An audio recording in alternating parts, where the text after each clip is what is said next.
Hello, everybody, and welcome to another wonderful episode of My EdTech Life. It is an honor and a pleasure to be here with you today. And as always, so wherever it is that you are joining us from, thank you so much for making My EdTech Life what it is today and for all of your support. And I'm really excited about today's show. I'm really excited because today I have a great dear friend who feels like I've known forever, since pandemic, and I've seen her grow. I've seen her do some amazing things, and she's doing continuously doing some amazing things for several companies, and she'll share who it is that she's doing some work for. But I am honored to have Miss Amber Trout here today. Amber, how are you doing this evening? I'm so great. Thank you so much. This is like an honor to be on your show. I see all these amazing people that you bring on, and I was like, man, I hope one day that I get to be on the show. And today is that day, so I am super excited. Well, I am excited that you're here. And just like everybody at Global GEG, specifically, Darren would say, Amber's hair, hashtag on point. So we've got the trademark Amber curls. Yeah. So thank you so much, Amber Amber. with good hair. Yeah, Amber with the good hair. And we all know that Trout is about. All right. But we'll get into that story later on. Inside But jokes, guys. yeah, it's an inside joke. But Amber, again, as always, it is a pleasure. And I was also very thankful that I did get to see you face to face at TCEA this year up there in Dallas. So it's wonderful to see that your work is taking you places all over the nation. You're bringing, EdTech to the masses, and also not only just bringing EdTech to the masses and representing some great companies, but you yourself also, I have seen you do PDs, and the way that you handle those PDs, it's just something that is of second nature to you. And I'm really excited to talk a little bit about that as we go on in the show. But as always, as you know, I always love to start the show with the origin story. Just like every superhero has an origin story where they all began, I want to know where my superhero, Amber Trout, started. So I want to hear your origin story, and let us know a little bit if was teaching something that you really wanted to do, or was it something that you kind of fell into, and then just kind of take it from there, because I want to know, we all want to know the story. Yeah, I think it's funny the way that I got into education. Hey, Bonnie. But I know that you kind of we're in the same boat, Fonz, when it came to education. It wasn't like your first choice. Like, it wasn't like, hey, I'm going to be an educator. I love it. Let's all do it. It was, I'm going to go into the medical field because that is definitely where all the, jobs are and what we need. And then it happened to be that I was going into the medical field. I was already in classes for this. I was going to do physical therapy is where I was headed with my life. And then I needed a work study. I needed to do a work study at my school to just get some extra money. And they said, we only have this elementary school work study where you're going to do reading tutoring with these first grade kids. I was like, okay, I'm good with kids. That sounds great. Let's do that. So I went to this school and I started doing reading tutoring with these kids, medical field still, all the classes. And I was like, oh my God, like, I love this. I really think I should become an educator. Like, these kids are great. These teachers love me. I don't know what else I'm doing trying to go into the medical field. And so no sooner did that happen, I decided that I was going to switch my major. After I'd already taken some classes, I lost out on multiple classes and time, and I had to switch and shift to elementary education. I lost a year. Oh, well, so be it. But I ended up saying, hey, I think that's what I want to do. And I moved on to the path of education after that. But it was all because I did a work study at an elementary school. I love the kids, love the teachers, and thought, this is what I want to do with my life. So here I was now going to school for an extra year because I spent it in the medical field before. And when I finished education and I got into working in education, I always worked in very low income schools. And I worked in a lot of those Title I schools. Hi, friends. And when I was doing Title I schools and working with these students, I was realizing that they have severe learning deficits. And they're in these places where they're not getting the things that they need at home, in the schools, in their neighborhoods, and anything like that. And so I think that really fuels your fire as like an educator when you first get in there, because you're really making a difference with those kids, because you're seeing them grow leaps and bounds when you're doing that, because those kids literally come from nothing, you know, and then you're building them up to be like these students and be able to have these skills that they didn't think they ever could. You And know, so, and yeah. like you're saying, to me, even you're coming in from the medical field, it just really seems like, for me, right now that you're saying this, like for me, even education seems like it is a medical field. We do have to do a lot of triage. We have a lot of students that come in with a lot of baggage, a lot hanging over them, those backpacks full of problems that we don't know about. But in the end, sometimes we have to also even play that role of doctor and, teacher and, Therapist. parent, therapist, everything. So I don't know, like right now that you're telling me that story and hearing this, because I'm hearing it for the very first time, it just seems like it was a very fitting transition. And I'm glad that you stuck around and that you Yeah. really love it and everything. So tell us a little bit more about that, transition again. Now you're in the classroom. What would Amber today tell first year, first day Amber, as far as the best advice that you can give yourself back then? I think I would tell myself, don't worry about everything. I was worried about grading every paper. I was worried about everything. I wanted to make sure that everything was right. And then after a while, I was like, this was just a practice. These kids don't even need to be graded on this, because this is just practice to actually be able to do the skill later. And so sooner or later, I started telling myself, I don't need to grade all of this. I don't need to do all of this extra work, because what we're doing is building them to master the skill. But I don't need to take grades for that stuff, because just like what we do in life, we practice, practice, practice, and then we get to the actual test, and that's what counts. And so I think that that's what I was realizing, is like all those little things before, it doesn't matter. Like, don't spend all your extra time and all your weekends and all your evenings grading papers that don't matter. And so it's really that bigger picture, like, okay, you're building these kids skills up so that they can master things later, but grading all those little menial tasks in the meantime, just absolutely waste of your time. Yep. And so get your time back. Don't spend it grading papers that are unnecessary and that are practice. It's just not something you need.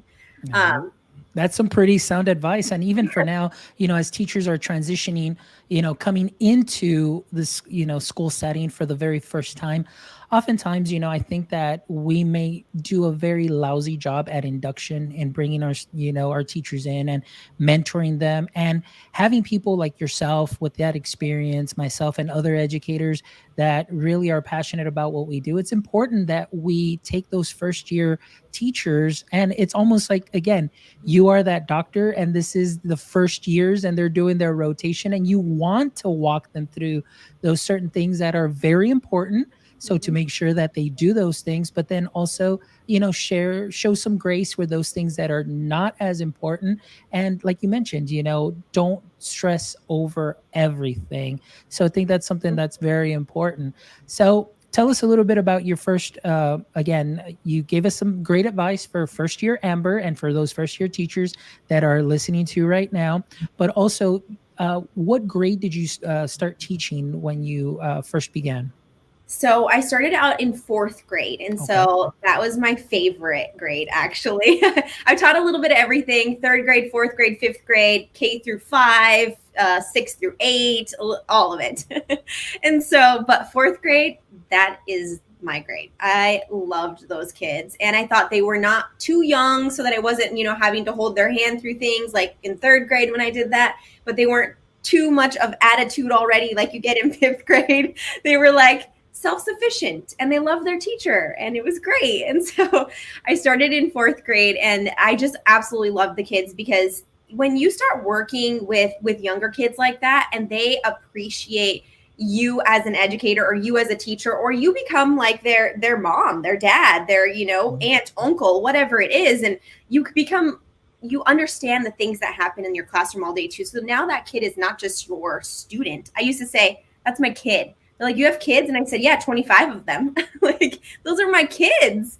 I would know that, one of my kids he wouldn't wear his boots on Tuesday, and he wears boots every other day of the week. And I was like, why is he not wearing boots on Tuesday?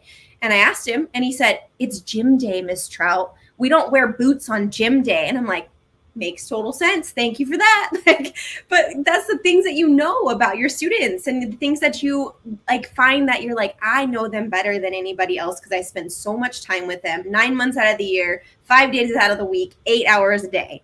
And so it's just something that you love doing and working with the kids. Like, even though I have transitioned into EdTech, I miss the kids every single day.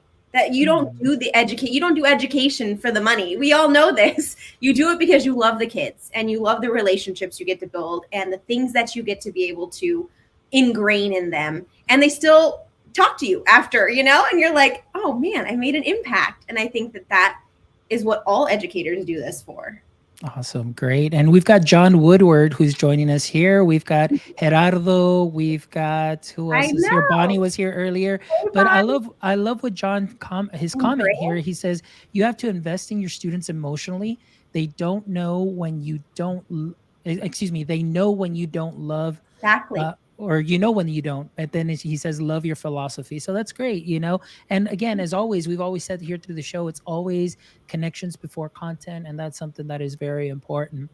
All right, so Amber, now you have your experience in teaching, and then all of a sudden, boom, everything shuts down. Yeah.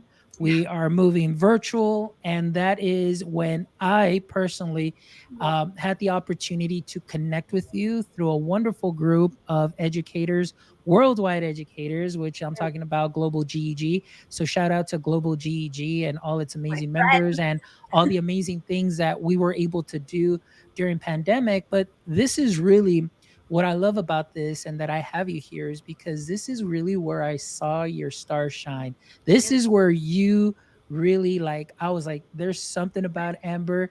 And you sure enough, you did some amazing things. And when you were leading PDs and especially with, Pear Deck PDs, and we are doing a lot of presentations through Global GEG. And this was your jam. Like you were in your element, my friend. So tell us a little bit about that experience for you and Yeah. how that helped transition you into what you're currently doing. 100%. Yes. And all of you in the Global GEG group knew me before I was even in this position Huh? and in EdTech. And so, little backstory, I was an instructional coach previous to the pandemic. And so, I was working with educators in instructional technology at a one-to-one laptop school. And so that was majority of what I was doing. I was helping them with their Google tools. I was helping them build all these things that would make their classrooms better and more engaging with technology. Well, when the pandemic hit, it's like, how do you instructional coach teachers when usually you go to their classrooms, you watch them, you help them out, and now they're online? So what do you do? And so that was kind of my, like, I would help people, I'd check in on them, I'd talk to them on Zoom, but I didn't feel like I was making an impact as big as I would if I was standing in the classroom with them. And so I said, okay, how do I fill my time? How do I fill that need? How do I fill that gap that I'm feeling? Because I don't get to do what I love every day because I'm not spending that time in a teacher's classroom making those connections with them and watching it happen. So I decided that I was like, I'm going to start seeing like where I can do professional development or like seeing more about like sharpening my skills in the Google world and being able to get my level 1, level 2 trainer and all of that, which I ended up doing. And when I did that, I fell upon the Google education groups. And I was like, oh, let me see if there's one for Colorado because that's where I lived. And I was like, maybe I'll join this group and I'll see, what's going on here. There wasn't one. And so I was like, well, I got all this free time. So maybe I'll just build a Google education group for Colorado. So I did. And I literally put like my blood, sweat, and tears into that. I was 8 hours a day building out automations and emails and contacting people and coming up with people that were going to present, one of them being Pear Deck, which I now work for. But I reached out to them way before and said, hey, you work with my school. We really love your product. I'm wondering if you'd be available to do a free professional development for the Google Education Group for Colorado. And then I reached out to innovators that I saw at the EdTech team events. And then I reached out to, people I saw at these other professional development events. These are like bigger people that probably have no idea who I am. I'm this small town girl, in Colorado asking for these big names to come onto my free Google Education Group. But every one of them said yes. Anne from Flipgrid, George from Flipgrid. They were all like, yeah, we'll come. Yeah, Pear Deck, Chris from Pear Deck, one of my colleagues, he said, yeah, I'll come. George Barcinas, not Natasha Rachel, like just so many people that I was like, okay, you want to come do this? And they were like, absolutely. And there was so many things that we learned from being able to connect with everyone like that. And then I said, okay, I want to do this more than just Colorado. What else is available? Global GEG. I talked to Mei Ju. If you all know Mei Ju, she's amazing at Google. And she said, there's this new group called Global GEG you should reach out to. And she told me all the names of the people to reach out to. So I do. Go to their next meeting. And lo and behold, I'm like, yeah, let's do this. I want to join you. I want to do professional development. And I was able to like take on different things with them. I gave the idea. I said, hey, maybe we'll do a Google boot camp. Maybe that was huge. You knew that, Fonz. That was huge. That was huge. Huge. Yes. People from all over the world that joined us to learn about Google tools. That was just the most amazing thing I had ever thought of. And I was like, wow. And everyone was like, yeah, let's jump in. We're going to do this. And we're going to call in this one. We're going to have certificates and point systems. And it's like everybody jumped on board with this idea. And it just came into this like amazing opportunity for all of us, including myself, which then people were like, hey, Amber knows how to present. Amber is good at these things, which I didn't think I would be online. I was terrified that first time, Fonz. I'm not gonna lie. You're sitting here on a live and you don't get to mess up. Like I was like, okay, well, what if I need to like re-record? You can't. No.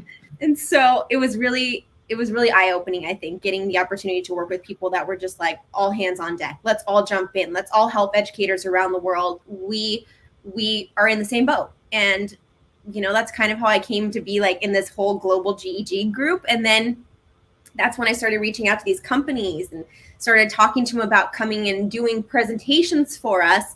And then I said, hey, I think that there's an opportunity here with Pear Deck. Pear Deck and GoGuardian are now together. So I work for 2 companies. But yeah, it was like, and I actually got told no when I went to Pear Deck. I applied for a job. They said, this is not the role for you, but we have another job that's coming down the line and we would like to see if you're interested in applying. Sign me up. Like not knowing what that was going to entail. I had no idea, but I got told no working for this company at the beginning. Like, no, you're not right for this role, which that happens more times than you can ever imagine. And even though I got hired on with the same company, I got told no the first 2 times. I applied like a year prior to that and they told me no. And so it was consistency. I kept saying, I'm going to do this. I'm going to do this. I'm going to do this. And I know I'm going to get told no a lot of times, but I'm going to keep going. And so I did. And they picked me up as a product trainer in the middle of the pandemic. I was doing like 4 or 5 presentations a day, 5 days a week, training schools that were purchasing Pear Deck and being able to have that ability. And I was able to do it with an educator voice because I was an educator, First and foremost, I'm an educator. I'm not a salesperson. I do not sell any products to anybody. The only thing I do is teach educators how to make this a seamless transition in their classroom when using technology. Love it. Love it. And Mel's joining us. Thank you, Mel, for joining us. And Mel just says there's been ages. It's his long time no see. Always looking glam. And that hair. Woo. And Emily, I was just in Kentucky at their conference yesterday. So, hey, Emily. There you go. And see, it's so nice to hear from you. Thank you so much, Mel, for joining us all the way from Colombia. So again, it's just great to hear that story. But, one of the main things, Amber, number one, like you said, you took it upon yourself to make those connections. There wasn't a group. You were proactive, you created the group. And more than that, then you started reaching out, you started networking, you started connecting with other like-minded individuals, or like Luis Pertus always says, like-minded wackos, and, that guy. Yeah, we connect and there you go. And, I think there's something to that power of the networking, that connection and reaching out. And obviously, the work that you put into, your GEG Colorado, and then of course, GEG or Global GEG, helps you transition. And like you said, very important to note, you were told no and that's okay. Like I was saying, no is an acceptable answer Mhm. many times, but don't get discouraged. There may be a lot of listeners out there right now. We all know that there is a transitioning teachers. It's a very hot topic right now. Teachers going into ed tech, and maybe some of them may not be aware of what's going on, or maybe why they're being told no. A lot of times it's just really the power of connections and really putting yourself out there, on social media and showing your work. And of course, with you, like I said, I mean, your presentations, I sat through several of your trainings, and I mean, I was like, this is amazing. You have definitely a gift for that. And I will second that what you mentioned. You are not a salesperson.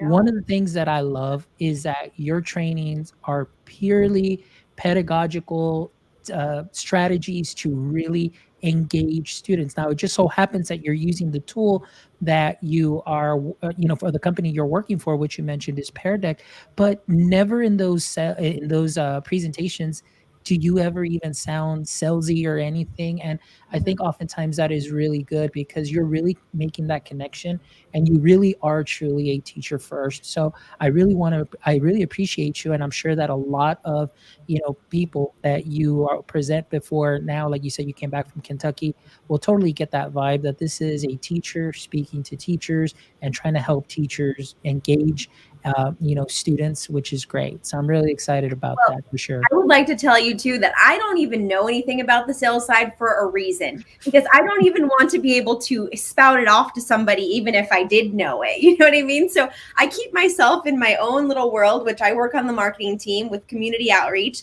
and I don't know all of the sales things. If somebody were to ask me that, I wouldn't be able to tell you. Why? Because I keep myself in the teacher relevant voice. I don't go in there trying to sell anybody anything, because that's not what you want to hear. And plus, I don't understand it myself. And so I want to be able to say, hey, let me teach you about a tool that I used to use as an educator. Yeah. And how is it going to make your life easier?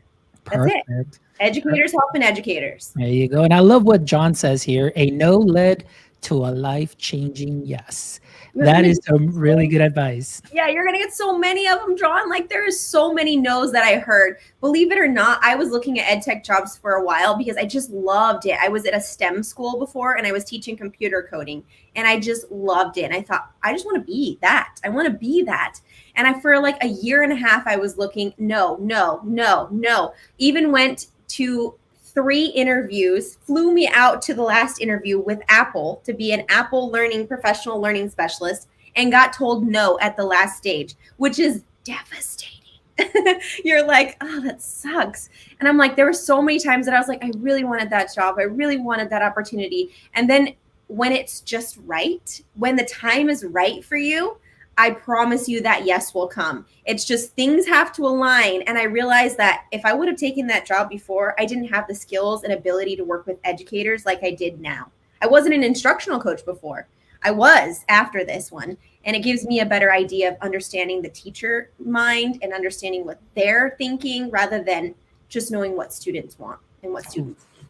Perfect. And I love that you said, because even through that no, you gain that experience. And then now it's that experience that you have is where you're using it and you're shining it. You're shining and you're just making it happen for teachers and making those connections.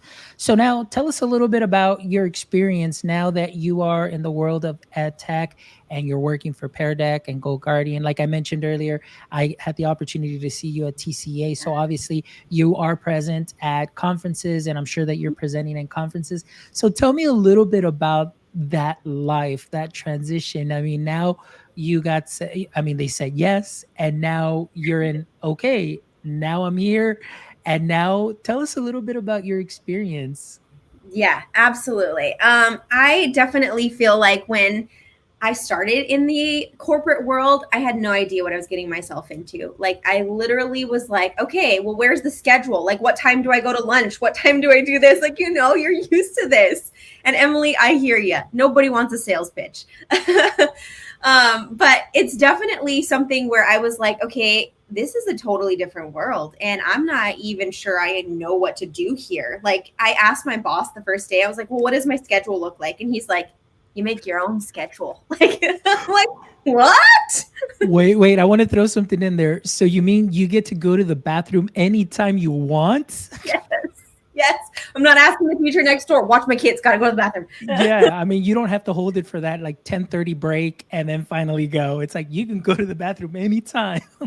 Absolutely. Exactly. And it's so strange, Fawns, to like literally make that shift. When I did it for 11 years, I was an educator for 11 years. Like I literally eat lunch in 5 seconds flat because that's what you do. Like, get back to your classroom, get back to what you need to do, get to the copy machine before kids come.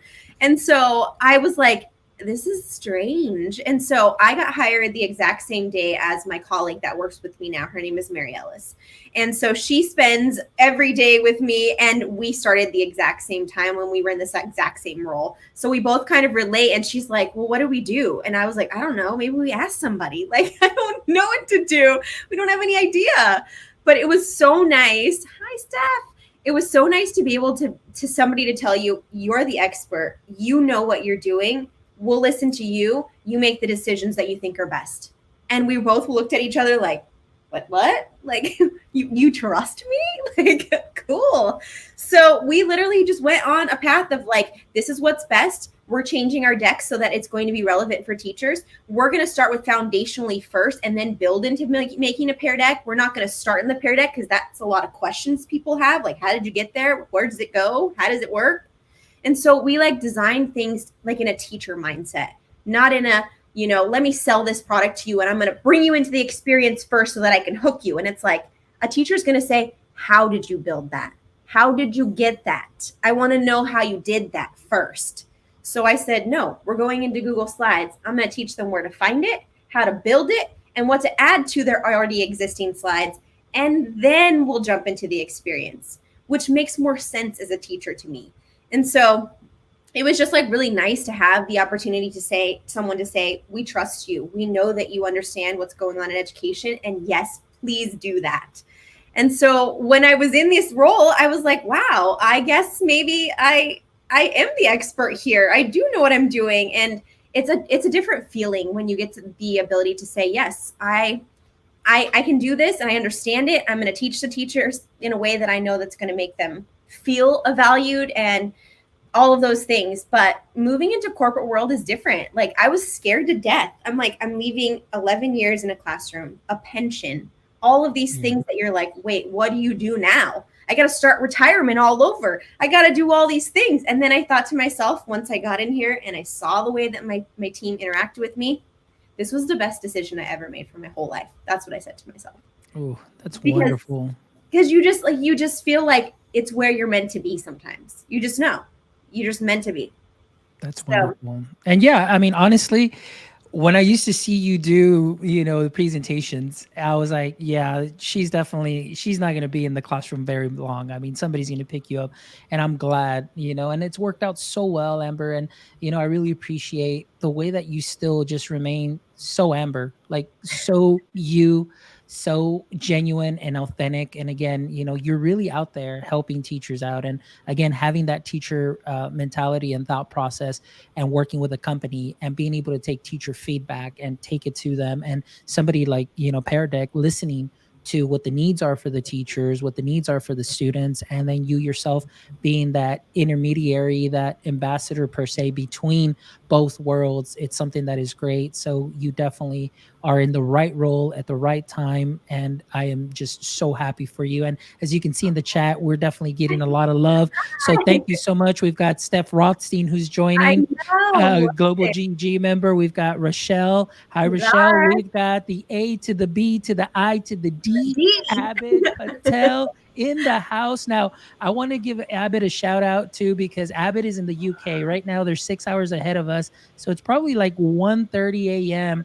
over there, and I know he has to wake up for work in a couple of hours, but he's here. We've got Pili here joining us from Monterrey, and so I'm just really excited. We've got Gary also, Gary is one of my coaches. He's one of my There Pear you Deck go. coaches. Woohoo! Hey, Gary. There you go. So again, it says here, it says, I knew Amber when she only had 10 Twitter followers. That's it.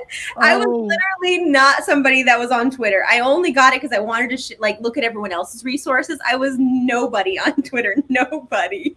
And so yes, you guys all knew me way before I was cool. Not that I'm that cool anymore, but oh, and it's just great. Like I said, that and honestly, we can all here in this room can honestly say that the Amber that we see today that is doing ed tech is the same Amber that we know from the global GEG days and Colorado GEG. And that's the beautiful part about it, that you've always remained true to yourself. And again, I can't stress it enough, with the teachers in mind first, and student engagement, and you're just bringing those worlds together. So I'm just really thankful for you, and thank you so much for sharing this wonderful advice and sharing your story, because as we know, we talked about it earlier, a lot of teachers are thinking about making that move, and it's great that you're sharing your experience, and even the no's, you shared the no's, and even, like I said, getting flown out to that last stage, and just to have that no thrown at you, but you didn't give up, you persevered, and you continued moving forward, and you landed right where you needed to be. And I couldn't be more thankful for that, and just really excited for you, my friend. So it's awesome. thank you. I'm so glad that you said that about the fact that I'm the same person you met me when I was, not working for a corporate company till now working in this company, because that's exactly the person I was and I am today. And one of my colleagues actually was at a conference with me, and they see me online all the time talking with people and stuff. And then they saw me in person and they said, you're the same person. Like, you're exactly the same person at here as you are there. And I'm like, yeah, like this is me all the time. Like, I don't have like a different personality in front of people online or in real life. Like, this is me. You're going to get this all the time. I mean, people that I just spent time with in Kentucky can say that. Like, I am the same person day in and day out, whether I work for a big company, whether I work for Google, whether I work for an education institute or a school. You know what? You have to be humble in that fact, is like, you're an educator and I'm no better than anybody else. I'm just an educator at heart that loves to be able to teach other educators about things that hopefully can make your life easier. There you go. And that's always great. And like Billy says here, many changes in her life in the past 2 years, and super proud of her and all she has achieved. And of course, Emily throwing out hashtag Team Amber. All right. John also showing here, you're one popular lady, Amber. So it's wonderful. A lot of love here, a lot of love. And I, for one, I can definitely say hashtag Amber, Amber, what is Amber Fan Club Prez? I called it. I called it. All right. That's my hashtag. Well, Amber, thank you so much again for sharing. But before we go, it's my favorite part of the show, the famous 3 questions at the end. So here we go, Amber. You ready for your 3 questions? I hope so. All right, here we go. In the current state of education, what would you say is your current edu kryptonite? I think not meeting students where they are when it comes to education, because, and especially with technology, we have so many technology tools that can be used to be able to meet students where they are, because we get so caught up in data and we get so caught up in those, deadlines and assessments and, all of those things to get students to this level. But you're going to have kids that are not going to be at that level. And how can you meet them where they are to at least show gains to whatever they feel is going to make them feel successful? Because I was one of those kids. I learned in a different way and I needed a different way to learn things. I still struggle with it in this job, because it's the fact that I feel like I've always said I've had undiagnosed ADD. And so, which means like my brain goes in all different directions and I'm like, squirrel, squirrel. You can talk to anybody that I talk to. I've like changed subjects like that. But the thing is, there's ways for people to use technology and there's different things that you can do to meet students where they are. And I always see that it's hard for people to do that, that they want to meet those goals. They want to hit those deadlines. They want to get those assessment scores. But it's like, sometimes the best learning that happens is maybe just the student getting to the next level, but maybe not mastering the skill. That's going to make them feel proud. Awesome. Great answer. Thank you so much for that awesome share. Second question, Amber. If you could have any billboard on it, what would it be and why? I think if I could put something on a billboard, I would say build your brand. and your in capital letters, because everybody has their own unique skill. And it doesn't matter if you are not good in reading, writing, and math. That does not make you less smart than somebody else, because your skill might be in performing arts and you can listen to a piece of music and pick out everything in it, which I would not be able to do. So I think build your brand, build your idea of what makes you unique and what makes you marketable in the world, especially if you're looking to transition, just like a lot of educators are, into the ed tech world. Everybody's got unique skills. Everyone has an ability to make themselves marketable. But what is your brand? And how could you showcase that to everybody? I tell people that all the time. That is awesome. That is some sweet, sweet advice. All right. Question number 3. Amber, let's say that this is your podcast. This is the Amber Trout, I don't know, the hair pod. We'll call it that. Hair. I don't know. So that way we can share, like, what products, so you can get that volume on those curls.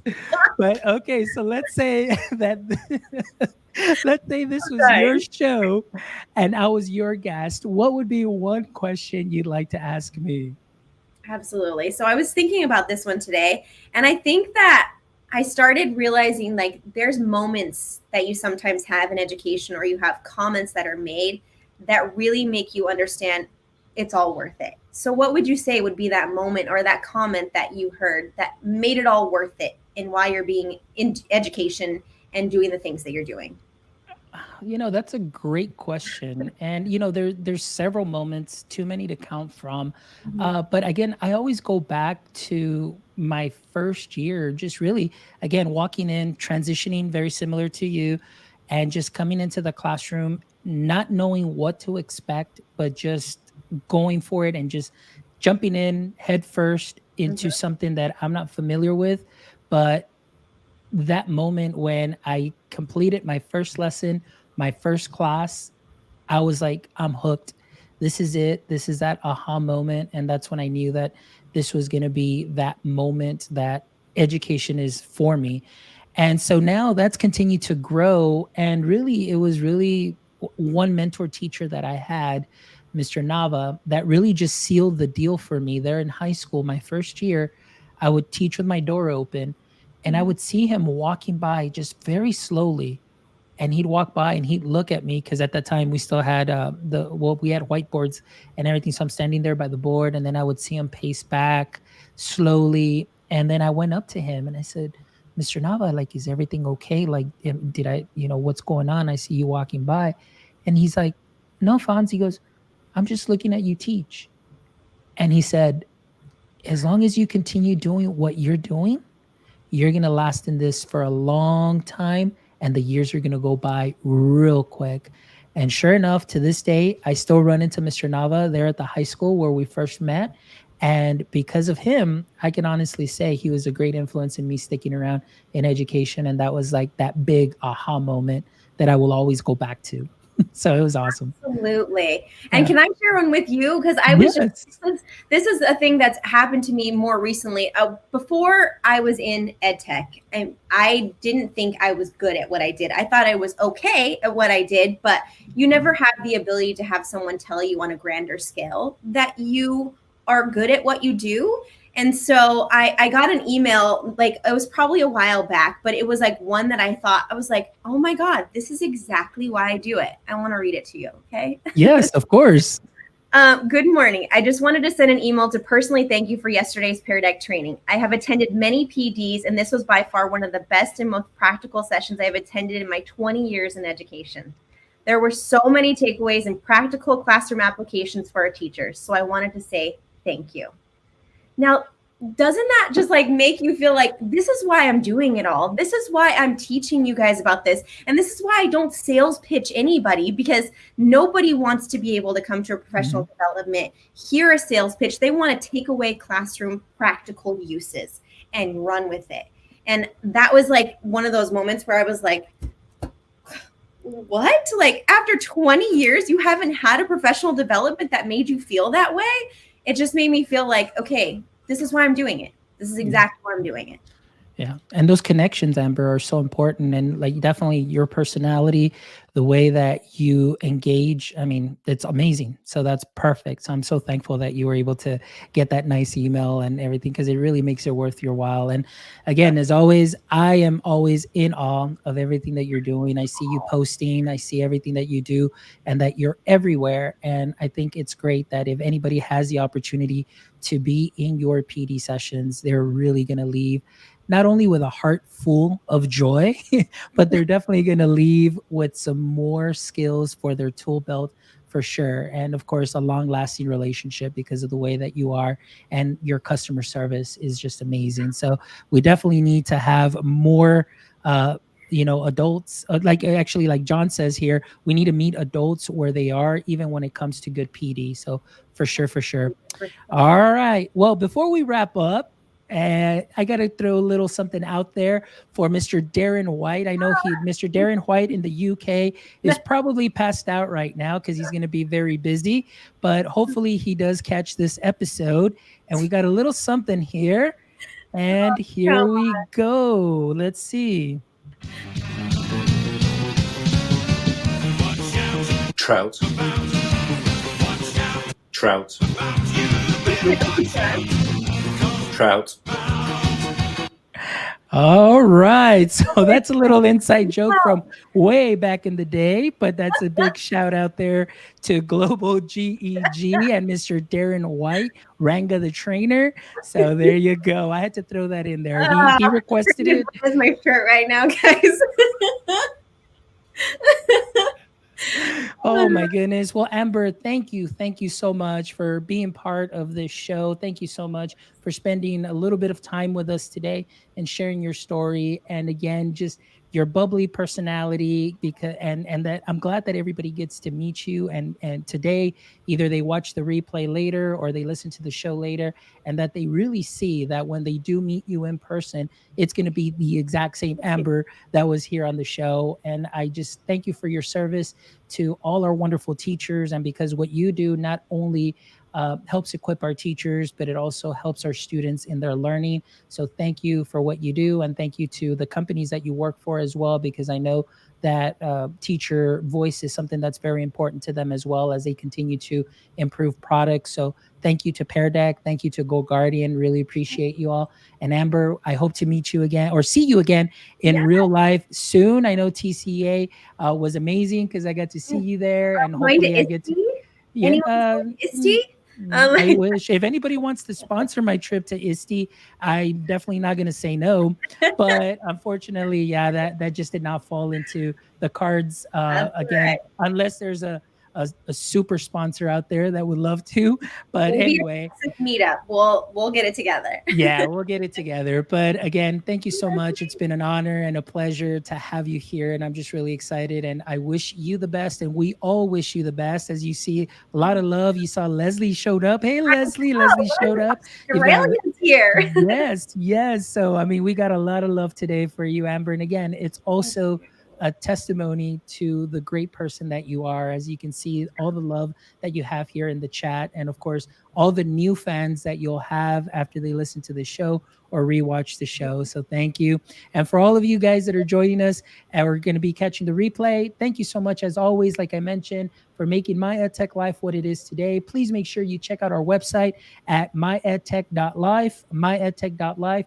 Check out all our previous episodes. Go check out our merch. Please drop us a line, give us a review, reach out to us, DM us, give us some feedback. Let us know what we're doing great. Let us know what we can improve. Or if you have some guest suggestions, please feel free to reach out and I will be more than happy to make it happen. But as always, my friends, until next time, don't forget, stay techie. We'll see you next time, my friends.